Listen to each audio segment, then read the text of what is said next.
Hello guys, ഇത് ഇങ്ങോട്ട് ഈ ബാഗും സഞ്ചിയൊക്കെ തൂക്കി പോണേന്നല്ലേ? നെക്സ്റ്റ് ഡേ ഞങ്ങൾക്കൊരു പ്രോഗ്രാം ഉണ്ട്. അതിനുവേണ്ടി കസിൻ്റെ വീട്ടിലേക്ക് പ്രാക്ടീസ് ചെയ്യാൻ പോവാണ്. അതും ഈ അവസാന നിമിഷം. പ്രാക്ടീസ് ഒക്കെ കഴിഞ്ഞ് പകുതി എനർജി പോയെങ്കിലും നെക്സ്റ്റ് ഡേ ഡബിൾ എനർജിയോട് കൂടി ഞങ്ങൾ പ്രോഗ്രാമിന് പോവാണ് ഗൈസ്. വഴിയരികിൽ നിന്ന് നമ്മുടെ കൂടെ ജോയിൻ ചെയ്യുന്നു അമ്മ. തട്ടകത്തിലേക്ക് കയറാനുള്ള തയ്യാറെടുപ്പാണിത്. അങ്ങനെ മാസ് എൻട്രിയോട് കൂടി ഞങ്ങൾ ആ ഡാൻസ് തട്ടിക്കൂട്ടി ഗൈസ്. നെക്സ്റ്റ് കസിന്റെ ഒരു ഡാൻസും എന്റെ ഒരു സോങ്ങും ഉണ്ടായിരുന്നു. പോസ്റ്റർ മൂവി കണ്ട അന്ന് മുതലുള്ള എന്റെ ഒരു ആഗ്രഹമാണ് പൂമാനം ഈ സോങ് എവിടെയെങ്കിലും വെച്ച് പാടണം എന്നുള്ളത്. ഫൈനലി ആ ആഗ്രഹം സഫലീകരിച്ച സന്തോഷമാണ് ആ മുഖത്ത് തെളിഞ്ഞു കാണുന്നത്.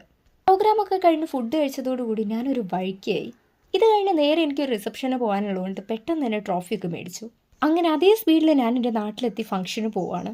എല്ലാവരും കുറേ കാലത്തിന് ശേഷം കാണുന്നതായതുകൊണ്ട് കളിയും ചിരിയുമായിരുന്നു ഗൈസ്. സമയം അതിക്രമിച്ചെന്നുള്ള ഒറ്റ കാരണത്താൽ ഞങ്ങൾ അവിടെ നിന്നും ഇറങ്ങി. നെട്ടോട്ടമായിരുന്നെങ്കിലും this day was so amazing. അപ്പോൾ അടുത്ത വീഡിയോ കാണുന്നവരേക്കും ബൈ ഗൈസ്.